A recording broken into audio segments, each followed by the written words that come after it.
오늘 말씀은 고린도전서 4장 1절에서 5절 말씀으로 그리스도의 충성된 일꾼이라는 말씀의 제목으로 함께 말씀을 나눕니다. 오늘 이곳에 하나님을 예배하고자 모인 주님의 귀한 성도요, 하나님의 백성이요, 하나님의 자녀인 우리는 또한 주님의 이 몸된 교회, 그리스도의 귀한 충성된 일꾼일 줄 믿습니다. 우리를 불러주시고 우리를 구원케 하셔서 하나님께서 이 땅에서 먼저 믿는 자로 살아가는 것은 결코 그냥 나 혼자 구원받아 기뻐하며 살아가기를 원하신 것이 아닙니다. 반드시 맡겨주신 귀한 사명이 있고 우리에게 주신 하나님의 은사가 있습니다. 선물이 있어요. 우리는 그것을 온전히 감사함으로 그 일들을 감당하고 충성되이 그 일들을 행해야 하는 것입니다. 그것이 우리가 그리스도인의 삶인 것입니다. 오늘 우리는 하나님의 은혜로 이 대한민국 교회가 창립 36주년을 맞이한 감사의 날입니다. 결코 짧은 시간이 아닙니다. 수많은 어떻게 보면 성도들이 이 자리에 많은 기도와 눈물이 있었고 또 헌신과 희생이 있었기에 또 무엇보다도 하나님이 베풀어 주신 은혜가 있었기에 오늘 우리가 이 자리에 있는 줄 믿습니다. 오늘 우리의 삶 가운데서 우리와 함께 하신 하나님을 오늘 예배를 통하여 또 앞으로 계속해서 살아계신 하나님을 만날 수 있는 삶이 되기를 축원합니다. 시편 127편 1절에도 여호와께서 집을 세우지 아니하시면 세우는 자의 수고가 헛되다라고 말씀하고 있습니다. 맞습니다. 교회는 하나님이 세우시는 교회입니다. 사람이 세우는 조직이 이루어진 교회가 아닙니다. 예수님께서도 마태복음 16장 18절에 또 내가 내게 이르노니 너는 베드로라. 내가 이 반석 위에 내 교회를 세우리니 음부의 권세가 이기지 못하리라. 아멘. 주는 그리스도시요 살아계신 하나님의 아들이십니다. 라는 그 고백과 그 믿음 위에 하나님께서는 주님의 귀한 몸된 교회를 세우셨습니다. 그러므로 교회의 주인은 결코 사람이 아니라 예수 그리스도이십니다. 그래서 오늘 이 창립 기념 예배는 이전에 우리가 어떻게 해왔던 것을 돌이키고 또 자랑할 것이 아니라 하나님의 은혜를 기억하는 날이 되어야 합니다. 그리고 앞으로 하나님께서 어떤 교회를 기뻐하시는지 말씀을 통해서 다시 확인하는 시간이 되어야 합니다. 많은 사람들은 좋은 교회를 이야기할 때 큰 교회, 유명한 교회, 또 프로그램이 잘 이루어져 있는 교회들을 또한 얘기할 때가 많이 있습니다. 또 건물이 좋은 교회들, 편의시설이 잘 돼 있는 교회들. 그러나 하나님께서는 성경에서도 우리에게 말씀하고 있지만 그것은 세상에 또 우리가 판단하는 기준과는 다를 수 있습니다.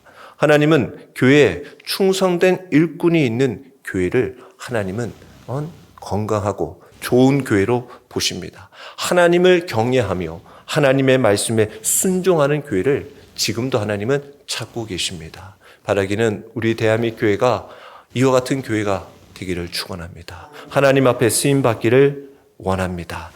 고린도 교회는 당시 굉장히 큰 교회였습니다. 그래도 그 무역이 잘 발달되고 큰 도시에 교회가 세워졌습니다. 은사도 다양하게 풍성하게 있었습니다. 말씀을 아는 사람들도 많이 있었어요. 재정도 부족하지 않는 교회였습니다. 그러나 문제가 있었습니다. 그것은 다름이 아니라 사람을 높이는 교회였습니다. 고린도전서 1장 12절에 보면 나는 바울에게, 나는 아볼로에게, 나는 게바에게, 나는 그리스도에게 라고 하며 서로 사람을 평가하며 사람을 높이며 파벌이 생기게 되어졌습니다. 누가 설교를 더 잘하나, 누가 능력이 있나, 누가 더 유명하고 영향력이 있나, 그런 것을 쫓아 살아갔어요. 그래서 교회는 그 그리스도의 중심으로 이루어져야 하는데 사람 중심으로 되어 있었다라는 것이었습니다. 그래서 사도 바울은 오늘 고린도전서 3장 21절에 보면 그런즉 누구든지 사람을 자랑하지 말라라고 말씀하고 있어요. 그리고 오늘 4장에서는 사역자, 목회자는 누구인가? 그리고 교회의 일꾼은 누구인가? 우리 성도들은 어떻게 교회에서 믿음의 삶을 감당해야 할지를 말씀해 주고 있습니다. 먼저 1절에 보니까 일꾼이라는 표현이 있죠. 헬라어로 휘페르테스라고 하는데 보통 종이다라고 표현할 때는 헬라어로 둘로스라고 얘기를 합니다. 근데 이 표현과 다른 것은 여기서 일꾼이라고 얘기되어지는 것은 여러분들이 간혹 영화나 배너 같은 영화나 아니면 다큐멘터리 같은 데서 보면 군함에서 아래, 군함 밑에 노를 젓는 사람들, 그 사람을 여기에 일꾼으로 표현되어집니다. 배 밑바닥에서 가장 어렵게 또 선장의 그 배의 선장의 명령에 따라 보이지는 않지만 묵묵하게 노를 젓는 사람을 일컫는 말이 일꾼입니다. 그는 어떤 방향을 자기가 직접 정하지 않습니다. 속도도 자기가 정하지 않아요. 계획도 세우지 않습니다. 오직 명령에만 순종하는 사람을 일꾼이라고 하는 것입니다. 주석학자 매튜 헨리는 또 이런 얘기도 했습니다. 그리스도의 사역자는 교회의 주인이 아니라 그리스도의 명령을 수행하는 종일 뿐이다 라고 이야기합니다. 또 다른 학자들은 일꾼은 권위를 가진 지배자가 아니다. 철저히 명령에 복종하는 자다라고 말씀하고 있어요. 우리 교회도 그렇습니다. 우리 주님의 몸된 교회도 일꾼이 소리가 내면 어려워지는 거예요. 그냥 순종하면 되는 거예요. 하나님의 말씀에 모두가 순종하면 되는 거죠. 그래서 오늘 이 예배를 통해서 하나님은 우리에게 이렇게 묻고 계십니다. 너는 교회에서 주인이냐 아니면 일꾼이냐라는 거예요. 우리가 모두가 하나님께서 원하시는 그리스도의 충성된 일꾼이 되기를 축원합니다. 먼저 첫 번째는 우리는 그리스도의 일꾼이다라는 것입니다. 1절 말씀을 다시 보실까요? 사람이 마땅히 우리를 그리스도의 일꾼이요 하나님의 비밀을 맡은 자로 여길지어다라는 거죠. 바울은 자신을 소개하면서 나는 사도입니다. 나는 교회를 세운 사람입니다. 주님의 능력으로 수많은 기적을 행한 위대한 사도입니다라고 말하지 않습니다. 오히려 오늘 말씀과 같이 나는 그리스도인의 일꾼입니다라고 말하고 있어요. 일꾼은 주인이 아니죠. 오늘날 교회가 어려워지는 이유 가운데 하나가 뭡니까? 사람들이 자신도 모르게 교회에서 주인의 자리에 앉으려고 하기 때문입니다. 목회자도 그렇고요. 또 직분 맡은 자들도 어느 순간에 내가 이곳에 오래 있었다. 초창기 멤버다. 또 아니면 개척 멤버다. 아니면 설립 멤버다. 이런 여러 가지 이유들로 자기도 모르는 사이 주인의 자리에 서 있을 때가 있습니다. 심지어 오래 신앙생활한 교회 성도들도 교회가 자기처럼 생각하기가 쉽다라는 것이죠. 교회의 주인은 예수 그리스도이십니다. 우리 모두는 일꾼이다라는 것이죠. 예수님께서도 말씀하셨습니다. 마가복음 10장 45절에 인자가 온 것은 섬김을 받으려 함이 아니라 도리어 섬기려 하고 자기 목숨을 많은 사람의 대속물로 주려 함이니라 라고 말씀하셨어요. 예수님조차 섬기는 자로 오셨다면 어찌 우리가 높아질 이유가 있습니까? 일꾼은 그냥 명령에 순종하면 되는 거예요. 배 밑에 노를 젓는 사람은 자기 생각대로 노를 젓지 않습니다. 선장의 목소리와 그 북소리에 맞춰서 그냥 노를 젓는 것이죠. 교회도 그렇습니다. 세상에 흘러오는 여러 가지 유행의 소리에 휩쓸려 살아가는 것이 아니라 오직 하나님의 말씀을 붙드는 거예요. 요한복음 12장 26절에 사람이 나를 섬기려면 나를 따르라. 나 있는 곳에 나를 섬기는 자도 거기 있으리니 사람이 나를 섬기면 내 아버지께서 그를 귀히 여기시리라. 아멘. 그리스도의 일꾼은 바로 예수님을 따르는 사람입니다. 이러한 자를 하나님께서 귀히 여겨주신다라는 거예요. 한 선교사님이 아프리카에서 오랫동안 한 40년 가까이 사역을 하고 수많은 어려움을 겪고 지냈습니다. 근데 평생 그렇게 이름도 없이 빚도 없이 그 사역을 마쳤어요. 이제 은퇴를 하고 자신의 고향 미국으로 돌아가는 그 배 안에 탔습니다. 근데 그 배에 보니까 대통령도 같이 탄 거예요. 그리고 이제 항구에 도착을 했더니 대통령이 이제 순방을 갔다 왔으니까 많은 사람들이 나와서 대통령을 환영하고 맞이하는 거예요. 그런데 이 선교사를 오랫동안 선교 활동을 왔지만 그를 환영하는 사람은 없었어요. 한편으로는 마음이 좀 씁쓸했습니다. 와, 저렇게 대통령은 저렇게 화려하게 이렇게 맞이해 주는데 나는 이렇게 내가 평생 동안 하나님을 위해서 일했는데도 알아주는 사람이 아무도 없구나 라는 마음이 들었어요. 그러자 그 마음에 하나님께서 이런 음성을 주시는 거예요. 아직 너는 집에 돌아온 것이 아니다 라는 거예요. 아직 하나님의 원하시는, 환영하는 그 집이 기다리고 있다라는 것입니다. 사람이 알아주는 것이 상급이 아니라 하나님께서 인정하시는 것이 상급이더라라는 것입니다.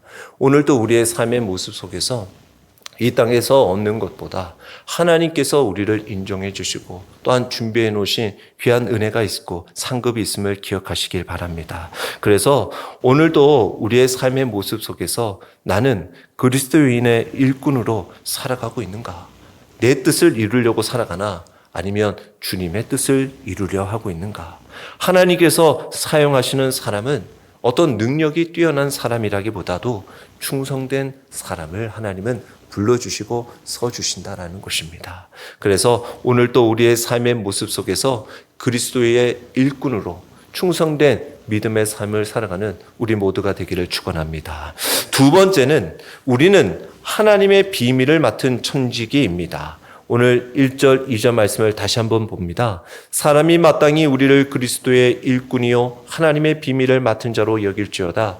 그리고 맡은 자들에게 구할 것은 충성이니라. 아멘.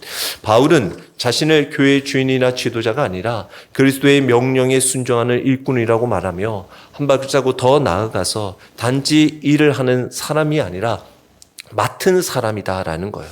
하나님께서 귀한 것을 맡겨주셨다라는 거예요. 맡은 사람은 보통 천직이라고 얘기를 합니다. 관리하는 사람을 말하지요. 원래는 큰 집안에 있을 때 모든 재산, 주인이 맡겨서 그 모든 물건들을 관리하는 사람을 말합니다. 그래서 주인은 청지기에게 돈을 맡기고요. 곡식을 맡기고요. 종들을 관리하도록 맡기고요. 가정도 맡깁니다. 우리가 잘 알다시피 그 보디발 총무로 있었던 요셉이 그러한 일들을 감당했던 것을 보게 되죠. 근데 중요한 것은 청지기는 결코 소유자가 될 수가 없다라는 것입니다. 주인이 아니다라는 거예요. 오직 관리할 뿐이다라는 것입니다. 예수님께서도 누가복음 12장에 충성된 청지기의 비유를 말씀하셨어요. 누가복음 12장 42절에 주께서 이르시되 지혜 있고 진실한 청지기가 되어 주인에게 그 집 종들을 맡아 때를 따라 양식을 나눠줄 자가 누구냐라는 거죠. 청지기는 자신의 것을 사용하는 사람이 아니라 주님의 뜻대로 관리하는 사람이다라는 것입니다. 다시 말해서 이 사도 바울은 교회에서 우리가 얻어지는 어떠한 그 직분은 하나님께서 잠시 나에게 맡겨주신 것이다라는 것입니다. 그래서 직분은 어떠한 특권을 주장하기에 앞서 하나님께 맡겨주신 책임이 있고 또 영광 전에 우리에게 주신 사명이다라는 것을 기억하고 그 일들을 충성해야 한다라는 것입니다. 사랑하는 성도 여러분, 교회의 모든 직분은 하나님께서 잠시 맡겨주신 거예요. 저에게 이 교회에서 목사로서 또 목회자로 잠시 맡겨주셨고 또 여러분들도 각자의 직분에 맡겨주셨어요. 주방 봉사로 또 집사로 권사로 또 여러 가지 모든 것을 하나님께서 맡겨주신 사명이다라는 것이죠. 그래서 이 모든 일들은 바로 곧 하나님이 주인이 되어주시는 것을 우리에게 재차 말씀하고 있는 것입니다. 하나님께서 맡겨주신 가장 큰 비밀이 무엇입니까? 바로 복음입니다. 하나님의 비밀, 여기서 헬라어로 미스테리라는 것인데 오늘날의 미스테리의 단어의 어원이 되어졌습니다. 성경에서 비밀은 사람이 절대로 알 수 없는 수수께끼를 말하는 것이 아닙니다. 하나님께서 때가 되어 계시하신 구원의 계획을 말씀하는 거예요. 숨겨진 것이 아닙니다. 에베소서 3장 4절에서 6절의 말씀에 보면 이 비밀에 대해서 설명을 하고 있습니다. 4절에 그것을 읽으면 내가 그리스도의 비밀을 깨달은 것을 너희가 알 수 있으리라. 6절 이는 이방인들이 복음으로 말미암아 그리스도 예수 안에서 함께 상속자가 되고 함께 지체가 되고 함께 약속에 참여하는 자가 됨이라 라는 거예요. 골로새서 1장 26절에서 27절에도 말씀합니다. 이 비밀은 만세와 만대로부터 감추어졌던 것인데 이제는 그의 성도들에게 나타났고 하나님이 그들로 하여금 이 비밀의 영광이 이방인 가운데 얼마나 풍성한지를 알게 하려 하십니다. 이 비밀은 너희 안에 계신 그리스도시니 곧 영광의 소망이니라. 아멘. 즉 하나님의 비밀은 예수 그리스도를 통한 구원을 말하는 거예요. 십자가를 말하는 거예요. 부활을 말씀하시는 거예요. 주님의 은혜로 구원받는 것을 말하는 거예요. 교회가 맡아 가장 귀한 우리가 붙들어야 할 것은 우리가 눈에 보이는 건물이 아니에요. 어떠한 눈에 보이는 재정이 아닙니다. 조직이 아니에요. 가장 귀한 바로 복음이다라는 것입니다. 교회가 복음을 잃으면 그 존재의 이유를 잃게 되는 거예요. 아무리 사람이 많아도 아무리 좋은 것을 해도 복음이 흐려지면 교회다운 교회를 잃어버리는 거예요. 그래서 이 세상에서 뭐 교회가 어렵다, 힘들다, 위기다 해도 교회가 교회다운 복음을 증가하는 일을 멈추지 않는다면 교회는 여전히 주님이 오시는 날까지 그 주님은 그 교회를 통해 역사하시는 거예요. 그래서 오늘도 우리 교회는 이 귀한 감사 예배를 드리는 우리 공동체가 가장 먼저 붙들어야 할 것도 바로 복음이다라는 것입니다. 그래서 하나님께서 그러한 복음을 붙들고 살아가는 우리들에게 요구하시는 것이 바로 충성입니다. 2절의 말씀이 그거죠. 맡은 자들에게 구할 것은 충성이다라는 것입니다. 믿을만 하다라는 거예요. 신실하다라는 겁니다. 끝까지 변하지 않는다라는 거예요. 하나님이 우리 보고 또 오늘 사도 바울을 통해서 고린도 교회 너희가 좀 얼마나 크냐 이걸 판단한 것이 아닙니다. 얼마나 충성하고 있느냐 이걸 본다라는 거예요. 세상은 보여지는 것들 결과를 가지고 평가하려고 합니다. 그러나 하나님은 우리의 마음과 태도 그 중심을 보신다라는 거죠. 사무엘상 16장 7절에 사람은 외모를 보거니와 나 여호와는 중심을 보느니라 말씀하셨어요. 예수님께서도요 달란트 비유를 통해서도 칭찬하실 때 보면 많이 남겨서 어이구 많이 남겨서 잘했다 말씀하지 않으셨죠. 뭐라고 말씀하십니까? 착하다 충성된 종아 잘했다라고 말씀하고 있어요. 충성되다라고 칭찬해 주고 계신다라는 거예요. 영국의 한 시골 교회에 수십 년 동안 교회 예배당을 열고 닫는 일을 맡은 한 집사님이 있었어요. 그분은 뭐 앞에 가서 설교를 하는 사람도 아니었고 또 나가서 어떤 사람들을 앞장서서 뭐 사람을 이끄는 리더십을 잇는 직분도 아니었어요. 그러나 비가 오나 눈이 오나 가장 먼저 교회 그 아침에 새벽 그 문을 열어서 난방을 켜고 예배를 준비했던 사람이었어요. 수십 년 동안 한 번도 자신의 일을 하찮게 여기지 않았습니다. 그분이 주님 곁으로 소천하신 후에 교회 성도들이 이렇게 얘기합니다. 우리 교회는 강단에서 예배가 준비되었다기보다 먼저 이름 없는 한 충성된 사람의 손길에서 예배가 시작되었다, 준비되었다라고 얘기를 하는 거예요. 이것은 하나님은 반드시 드러나는 사역만을 보시는 분이 아니라 아무도 보지 않는 그 자리에서 신실하게 하나님의 귀한 일들을 감당하고 있는 자들을 주목하신다라는 거예요. 하나님은 그러한 자들을 통해 역사하신다라는 것입니다. 오늘 우리 교회도요, 지난 시간 동안 이곳에서 하나님의 말씀을 선포한 많은 사람들만이 아니라 묵묵히 새벽에 하나님의 귀한 그 자리에 기도의 자리를 지키고 이름 없이 헌금하며 교회를 청소하고 식사를 준비한 많은 분들, 그 섬김과 봉사한 분들, 아무도 못 보지 않은 그 자리에서 충성한 어느 성도들의 헌신 이외에 이 교회가 세워져 있는 것입니다. 그래서 하나님은 그 모든 수고를 잊지 않고 있으시다라는 것이죠. 그래서 결코 여기에서 여러분들의 그 보이지 않는 헌신들이 헛되지 않다라는 것입니다. 여기서 우리가 또 분명하게 기억해야 할 것은 마치 우리가 충성하면 우리가 어떠한 힘으로 그 일들을 감당할 수 있는, 즉 하나님께 인정받는 수단으로 생각해서는 안 됩니다. 우리는 원래 충성할 수 있는 존재가 아니죠. 우리는 조금만 잘나면 내 중심적으로 자랑하고 싶고, 또는 인정받지 못하면 쉽게 낙심하고 자주 넘어지는 존재입니다. 충성하기가 어려워요. 그런데 예수 그리스도께서 우리와 함께하여 주시니, 주님의 끝까지 주님이 충성하신 그 주님의 충성을 우리가 힘입어서 우리도 주님으로 말미암아 주님의 몸된 교회에 충성할 수 있게 되었음을 기억하시기 바랍니다. 빌립보서 2장 8절에도 자기를 낮추시고 죽기까지 복종하셨으니 곧 십자가에 죽으심이라 라는 걸, 예수님의 완전한 순종이 있었기 때문에 우리는 용서를 받았어요. 하나님의 자녀가 되었습니다. 그리고 성령님께서 우리 안에 거하심으로 우리는 충성된 삶을 살아갈 수 있게 되어졌습니다. 그래서 우리가 충성되게 살아가는 것은 바로 우리를 구원하신 하나님의 크신 사랑의 결과요 열매인 줄 믿습니다. 그 사랑으로 살아가는 거예요. 그래서 오늘도 우리의 삶의 모습 속에서 우리 교회는 앞으로도 어떠한 사람의 한 일들에 대한 자랑을 할 것이 아니라 복음을 맡겨주신 그 일들에 우리는 청지기로서 맡은 자로서 충성되이 그 일들을 감당하며 맡겨진 사명으로 기쁨으로 충성되이 이 일들을 감당하는 교회가 되어야 할 줄 믿습니다. 교회의 미래를 결정하는 것은 오늘도 신실하게 복음 앞에 충성되이 살아가는 믿음의 성도들을 통해 역사하시는 것입니다. 오늘도 우리는 기대하고 그 일들을 충성되이 감당할 때 하나님의 놀라운 역사가 우리 눈앞에 우리의 삶에 펼쳐질 줄 믿습니다.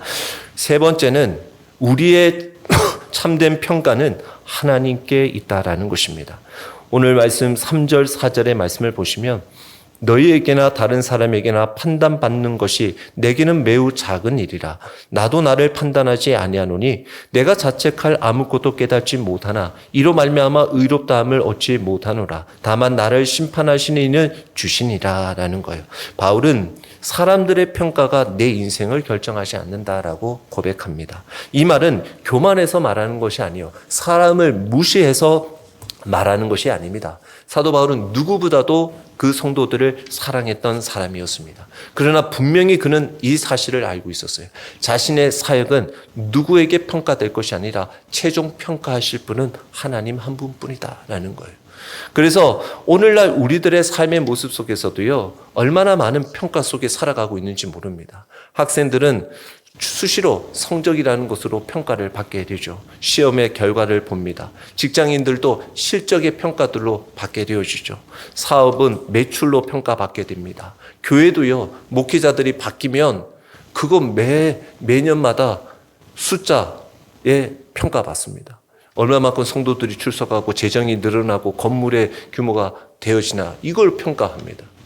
교회 역시 이 세상의 기준에 평가에 자유롭지 못한 경우들이 많이 있습니다.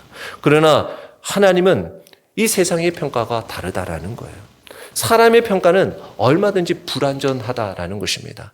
3절의 말씀에 다시 보시면 너희가 다른 사람에게나 판단하는 것이 내게는 매우 작은 일이다라는 거예요. 판단하다라는 건 뭡니까? 법정에서 증거를 조사하고 신문하여 판결 내리기 전에 신문하는 과정을 의미하는데, 고린도 교회 성도들은 바울을 끊임없이 평가를 합니다. 야, 바울 저 말 좀 버벅거리고 더딘데 왜 말을 저렇게밖에 못하지? 외모는 참 볼품이 없어. 왜 저렇게 아직까지 뭔가 혼자 저렇게 지내지? 뭐 여러 가지 평가들. 그리고 아볼로가 설교는 참 잘해. 하고 게바가 참 권위가 있어. 사람들은 언제나 그 보여지는 것을 가지고 평가를 하는 거예요. 근데 이 사실을 모르고 있는 거예요. 사람은 마음을 볼 수가 없다라는 거죠. 사람은 동기를 판단할 수가 없어요. 사람의 평가는 언제나 제한적일 수밖에 없다라는 것이죠.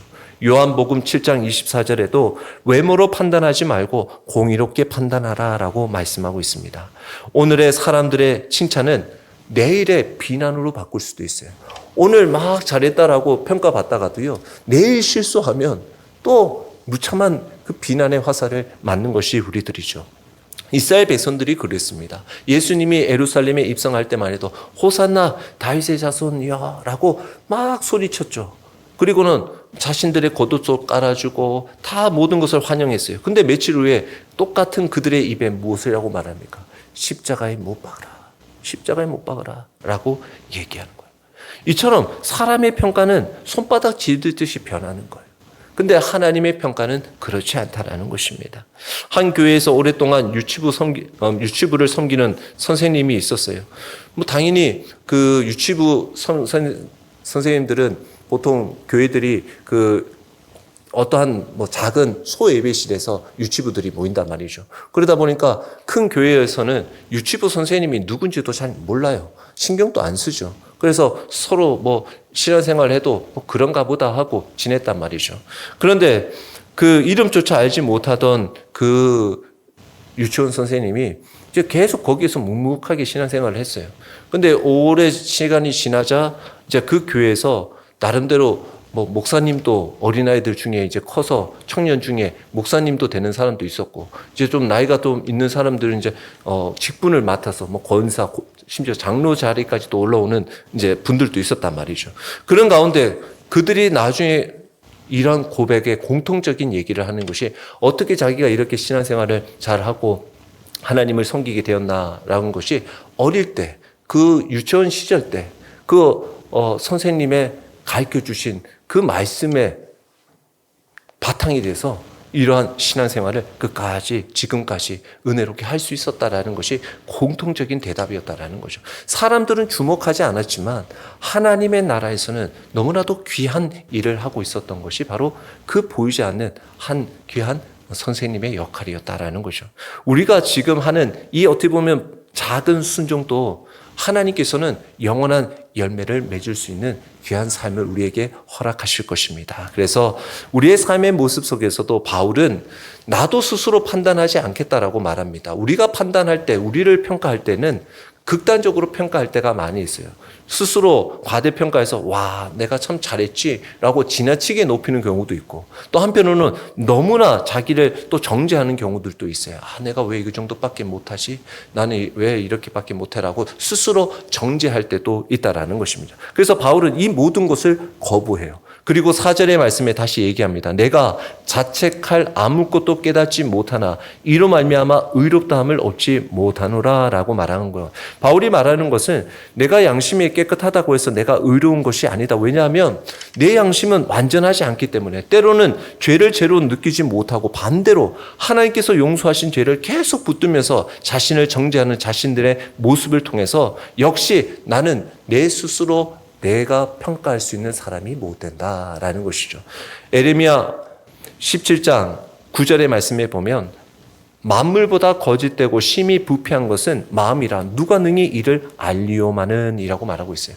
이 마음들은 우리들은 어떻습니까? 심히 부패합니다. 그래서 이 마음들은 모든 것을 하나님께 맡겨야 한다라는 것입니다. 그리고 온전히 이 모든 것을 심판하시는 분은 주님이시다라는 거예요. 4절 마지막에 다만 나를 심판하시는 이는 주시니라라는 것이죠. 최종 판결은 하나님께 있다라는 것입니다. 뿐만 아니라 5절 말씀에도 그러므로 때가 이르기 전 곧 주께서 오시기까지 아무것도 판단하지 마라라는 거죠. 왜 그렇습니까? 예수님이 오시면 어두움에 감추어 있던 것들, 마음의 뜻, 내 동기들까지 모두 드러나기 때문이죠. 우리의 행동은 볼 수 있지만 동기는 모르는 거예요. 그래서 하나님은 이 모든 것을 보신다라는 것이죠. 하나님의 심판은 완전하시다라는 것입니다. 그래서 고린도후서 5장 10절의 말씀에 보면 이는 우리가 다 반드시 그리스도의 심판대 앞에 나타나게 되어 각각 선악간에 그 몸으로 행한 것을 따라 받으려 함이라라는 것이죠. 오늘 우리 교회는 반드시 기억해야 할 것은 우리 교회의 사역, 모든 역사는 그리스도의 심판대 앞에 평가받는 역사이다라는 것이죠. 사람들이 뭐 좋은 교회네, 뭐 훌륭한 교회네 그 말에서 평가되는 것이 중요한 것이 아니라 주님 앞에 충성된 교회로 하나님께 인정받는, 칭찬받는 교회 성도들이 되어야 한다라는 것입니다. 그래서 우리가 지난 시간 동안에도 보면 우리 교회들도 지금까지 오시는 과정에 때로는 칭찬을 받았을 때도 있을 것이고 오해를 받았을 때도 있었죠. 우리 교회가. 그런데 중요한 것은 사람이 어떻게 평가하느냐는 다른 거예요. 주님께서 어떻게 보시느냐라는 거죠. 앞으로 우리 교회가 하나님 앞에 말씀에 또한 복음에 충성하는 교회가 되기를 소망합니다. 그래서 성도 한 사람 한 사람이 이곳에 왔을 때 주님 한 분으로 또한 저는 만족합니다. 주님 감사합니다. 주님 사랑합니다.